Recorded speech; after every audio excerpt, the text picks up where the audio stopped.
द्रौपदी महाभारत का वह पात्र है जिसके बिना महाभारत की कल्पना भी करना मुश्किल है, जिसकी कहानी न केवल ऐतिहासिक गाथाओं में बल्कि भारतीय पौराणिकता में भी अपने अलग महत्व को दर्शाती है। महाभारत का युद्ध भले ही पांडवों ने जीता था, लेकिन युद्ध को जीतने की प्रेरणा द्रौपदी ने ही दी थी।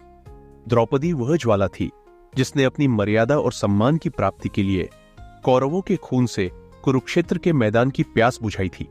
उसे अनेक नामों से जाना गया है, पंचाली, याज्ञसेनी, कृष्णा, और हर नाम उसके जीवन के किसी खास पहलू को उजागर करता है। लेकिन कौन थी द्रौपदी? उसका जन्म, उसके जीवन के रहस्य और उसके जीवन में घटित घटनाओं का उस समय की राजनीति और समाज पर क्या प्रभाव पड़ा, और क्या था रामायण काल से उसका संबंध? इन्हीं सभी सवालों का जवाब इस वीडियो में मिलेगा, तो वीडियो को बिना स्किप किए अंत तक जरूर देखें। वीडियो बहुत ही इंटरेस्टिंग होने वाली है। और हां, आपसे एक रिक्वेस्ट है, वीडियो को लाइक और चैनल को सब्सक्राइब करना ना भूलें। चलिए वीडियो शुरू करते हैं।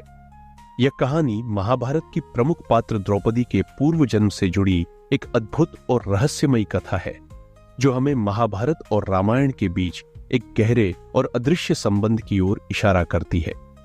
इस कहानी के अनुसार द्रौपदी का पूर्व जन्म रामायण काल से जुड़ा हुआ था।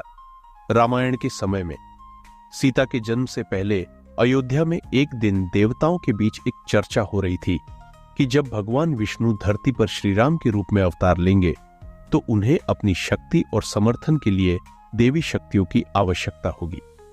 उस समय ब्रह्मा जी ने एक देवी को सृष्टि में भेजने का निर्णय लिया, जो आगे जाकर सीता के साथ जुड़ी एक महत्वपूर्ण शक्ति के रूप में उभरकर सामने आएगी। यह देवी बाद में द्रौपदी के रूप में जन्म लेगी, लेकिन उससे पहले उसकी भूमिका रामायण के कुछ महत्वपूर्ण घटनाक्रमों में होगी। जब श्रीराम और लक्ष्मण राक्षसों के आतंक से विश्वामित्र मुनि की यज्ञ रक्षा कर रहे थे, तब देवताओं ने उनकी परीक्षा लेने के लिए उसी देवी को राक्षसी रूप में भेजा। वह देवी एक अनजानी राक्षसी के रूप में राम और लक्ष्मण के पास आई, ताकि वह उनकी शक्ति और साहस का आंकलन कर सके। हालांकि राम ने उसे पहचान लिया और अपने दिव्य दृष्टि से समझ लिया कि वह कोई साधारण राक्षसी नहीं, बल्कि कोई महत्वपूर्ण शक्ति है। राम ने उससे विनम्रता से पूछा, तुम कौन हो और क्या चाहती हो? देवी ने अपने असली रूप में प्रकट होते हुए कहा, मैं तो केवल आपकी शक्ति को परखना चाहती थी प्रभु। मुझे आपका वरदान चाहिए कि जब मैं अगले जन्म में द्रौपदी के रूप में जन्म लूंगी, तब आप मेरे जीवन की रक्षा करेंगे। श्रीराम ने देवी को आशीर्वाद दिया और कहा, तुम्हारे अगले जन्म में मैं तुम्हारी रक्षा का संकल्प लेता हूं। महाभारत में यह भी कहा जाता है कि द्रौपदी का जन्म एक विशेष कारण से हुआ था। रामायण काल में सीता के साथ कुछ गलत करने वाले कुछ देवी देवताओं को यह श्राप मिला कि वे अगले जन्म में कठिन परिस्थितियों का सामना करेंगे। इनमें से एक देवी ने सीता के स्वर्ण मृग का रूप लेने की योजना बनाई थी, जिससे रावण सीता का अपहरण कर सके। उस देवी को इसी कारण श्राप मिला कि अगले जन्म में वह 5 पांडवों की पत्नी बनेगी और अनेक कठिनाइयों से गुजरेगी। यही देवी अगले जन्म में द्रौपदी के रूप में जन्मी। द्रौपदी का जन्म एक विशेष यज्ञ के माध्यम से हुआ था, जिसे उनके पिता राजा द्रुपद ने किया था। यह यज्ञ पूरी तरह से द्रौपदी के पूर्व जन्म से जुड़े कर्मों का फल था। द्रुपद ने उस देवी को यज्ञ में बुलाया और द्रौपदी को इस संसार में भेजा।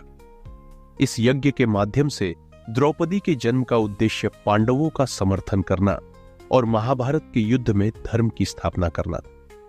द्रौपदी को बचपन से ही श्रीराम द्वारा दिए गए आशीर्वाद का स्मरण रहता था, जो उनके जीवन के कई कठिन मोड़ों पर उनकी सहायता करता था।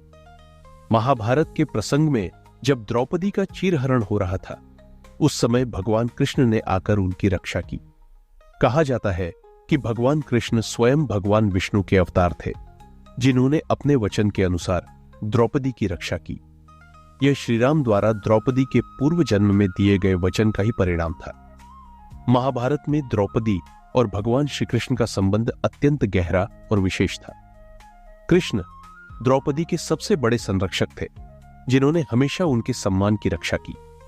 यह कथा इस रहस्य को उजागर करती है कि यह संबंध केवल महाभारत तक सीमित नहीं था, बल्कि इसका एक अदृश्य सूत्र रामायण काल से जुड़ा हुआ। भगवान श्री राम का द्रौपदी को पूर्व जन्म में दिया गया वचन ही कृष्ण के रूप में उनकी रक्षा का कारण बना। कृष्ण ने द्रौपदी को भरोसा दिलाया कि उनके जीवन के हर संघर्ष में वे उनके साथ रहेंगे।